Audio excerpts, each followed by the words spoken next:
Broadcasting from the business capital of the world, this is the Podcast Business News Network. We are joined now by Reverend Carlene Appel. Welcome back, Reverend Carlene Appel. We're excited to have you. So let's talk a little bit about, elder care, elder abuse, and what you've seen and how you can help people today. Yeah, so I'm so sorry we've been having connection problems. That's, computers, technology. Elder abuse, it's a serious problem in the United States.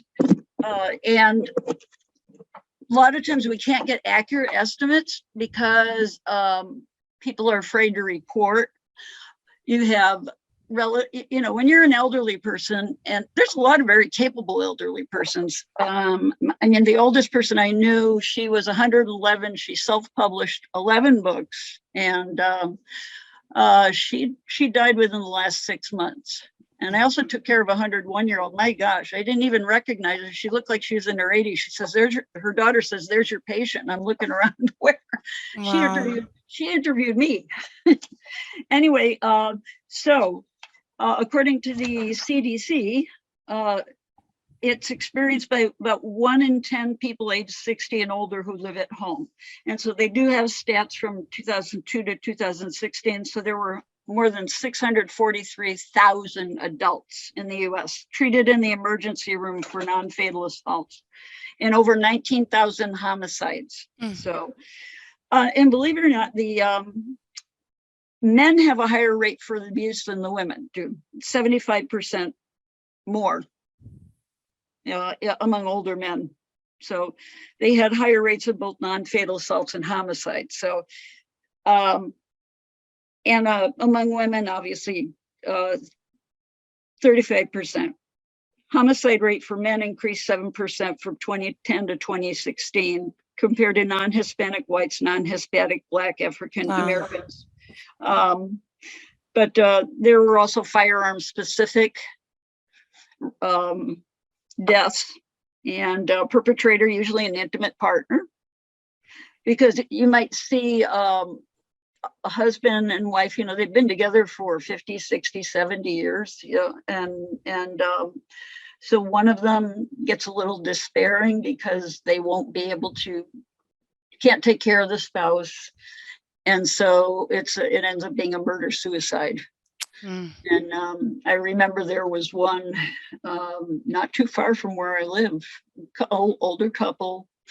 And, it's really sad that would happen. So, but anyway, so there's a lot of consequences to that.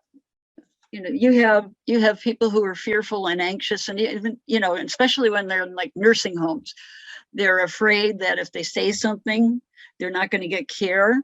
And that fear is very real. And now with shortages and nurses assistants, it's even, it can be even more of a problem. For people in nursing homes, there is an I don't know if I'm pronouncing it right, ombudsman. There we go. And that's who those would be reported to, and they follow up on them. We've got a shortage of ombudsmen, but at least there are people who are available to help. I know in Illinois, we've got Adult Protective Services, which it also has some branches. So it also has the legal branch, which takes care of financial fraud. And so anyway, but elder rights. Let's talk about elder rights. That means the right of older people so they can live in dignity, safety, free from mistreatment of any kind. They can make their own choices. They can remain independent as much as possible. And when they need assistance, they should be able to be provided with the highest quality care. Adult Protective Services in Illinois protects very vulnerable people. I know I've called them because I'm a mandated reporter. And I'm a huge advocate for nursing home patients.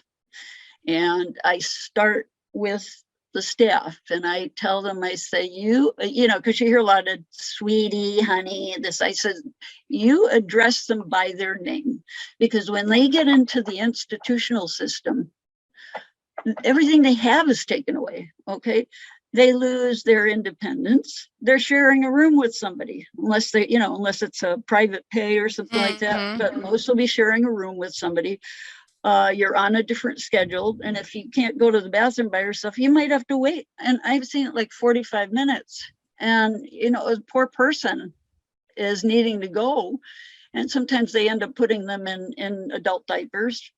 But, you know, that's, and I remember having a patient, this one specific one, and my heart ached. I wanted to do something, you know, but I couldn't because I'm not a CNA. So I, you know, it's out of my scope of practice to help them to the bathroom, because then there's a liability issue. So I bugged somebody until they came. It's just, you know, there's certain things that I won't tolerate.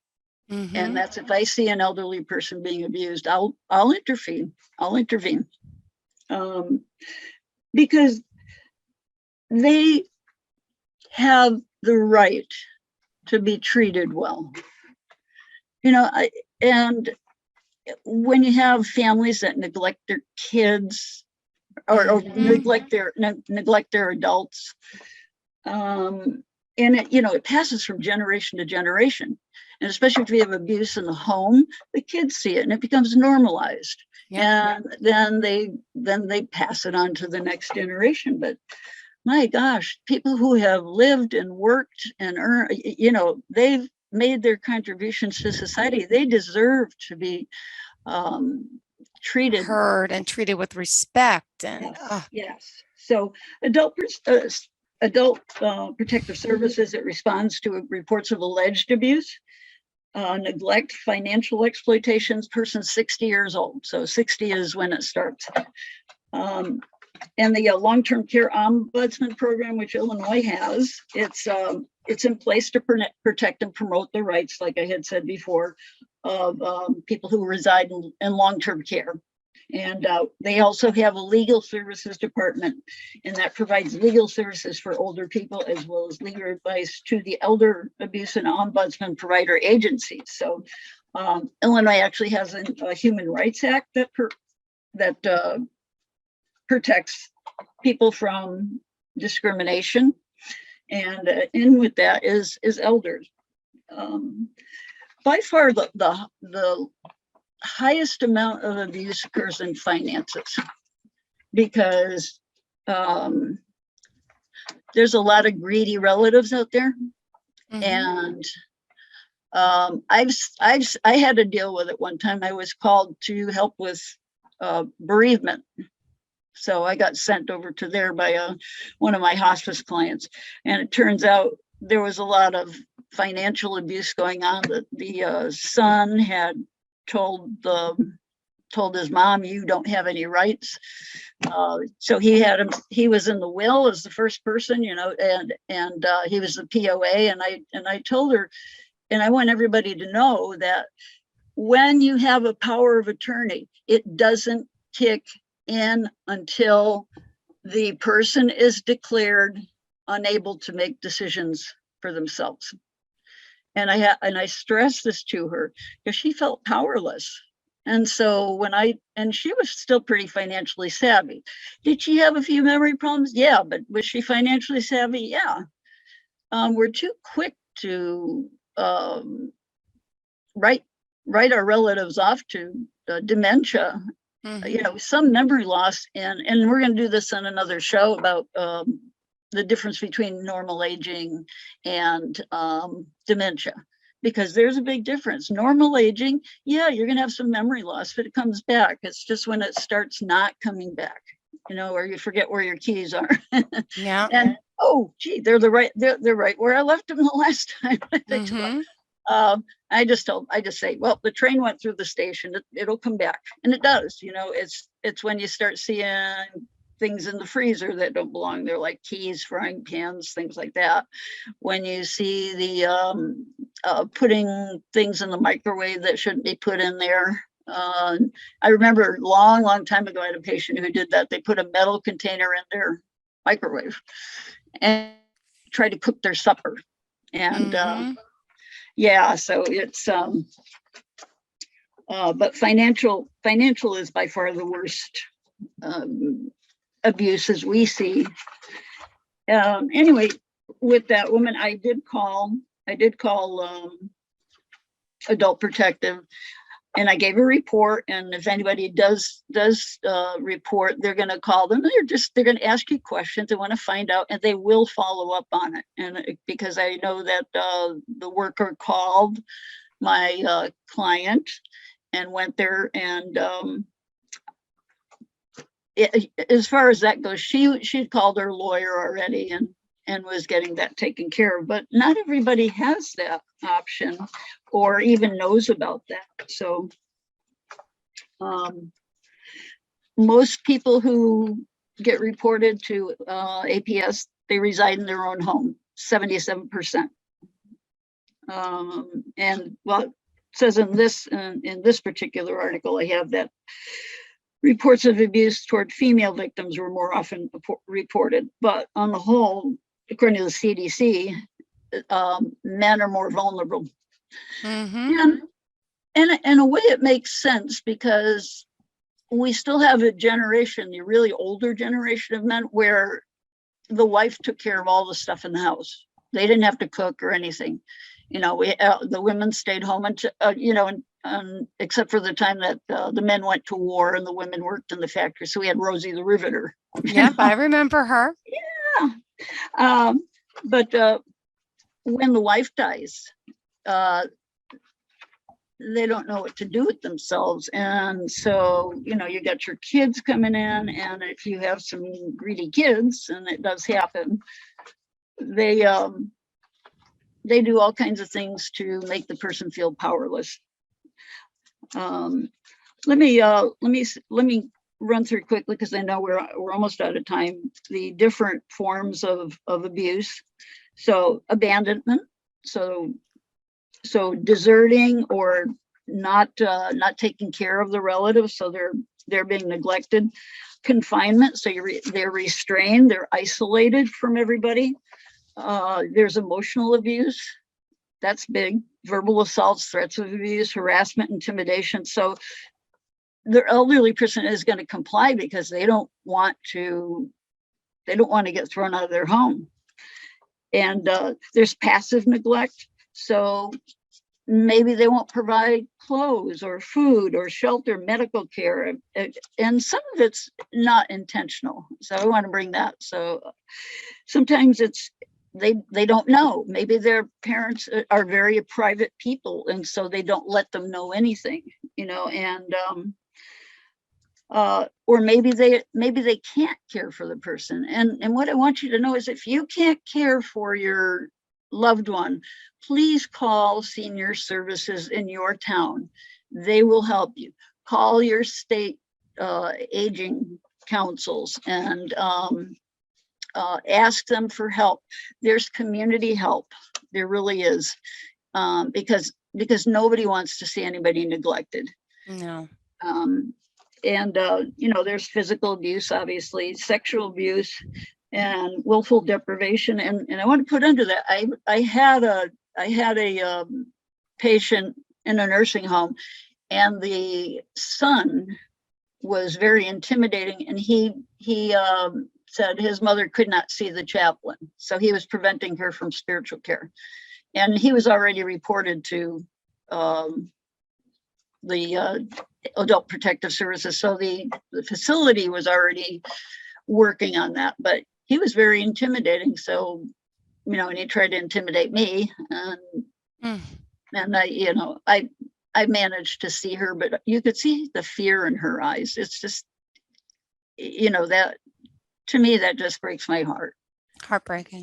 I'm so passionate about my seniors. So, so when, and maybe they're denying their loved one dentures or their hearing aids, their glasses, things like that. So let me turn that off. Okay. So most of the time it's either a family member or it's a paid caregiver. But when I have hospice patients, we all watch. We all make sure that our patients are taken care of. But sometimes you do have an adult with mental illness and they're unable to make decisions for themselves, and they will prevent people from coming into the house. So it's not a simple problem, but I want to make people aware of elder abuse because we need to protect our most vulnerable populations, and that goes for if you have elders who have dementia or another form of mental illness, because they can't do for themselves. They need us, to love them, to let them know that they matter, that just because they're older doesn't mean their life isn't worth anything anymore. So absolutely. Well, with advocates like you out there helping, it's always a great thing. Reverend, would you mind sharing how we can reach out to you, your website, phone number, and contact information? Yes, you can reach out to me. I am Reverend Carlene Appel, and I own New Day Pastoral Counseling Services. I'm in the Chicago area. I do in-home visits, or one of my staff will do in-home visits in 7 counties around Chicago, and you can always call for counseling. So perfect. that's always an option. Call online for companies, healthcare companies that are looking for a temporary chaplains to fill in for them. They can call us. It's 630-557-6229 in the Chicago area. And I'm at newdaypcs.org. Perfect. Well, thank you so much for being here, for joining us. We appreciate it, and hope you have a fantastic day. Thank you. Are you looking for even more of the podcasts and hosts that you love? The Podcast Business News Network is proud to announce that you can now listen live on the MyTuner Radio and online Radio Box apps for iOS, Android, and the Amazon App Store. Or check us out online. Search for Business News Network on mytuner-radio.com or search Podcast Business News Network on onlineradiobox.com/US so you don't miss a minute of the action.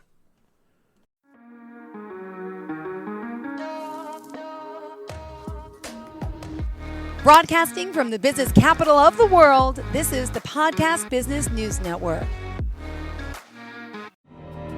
For nearly 2,000 severely injured veterans, everyday life has become filled with barriers. Day-to-day simple tasks can become pretty daunting. I have to carry my chair up 2 flights of steps or have somebody do it for me. What scares me the most is just the falling. When I'm struggling with my house, I think, to have that one great barrier just knocked down, it's crucial. Home for Our Troops is a wonderful nonprofit that builds a mortgage-free, fully adaptive, handicap-accessible house. And there's no catch. It'll be our very first home that we've ever owned. This is a game changer. This is where your life begins again. We need you to join us in completing this important mission. Please visit hfotusa.org and help build homes and rebuild lives. Because of you, everything's going to be okay.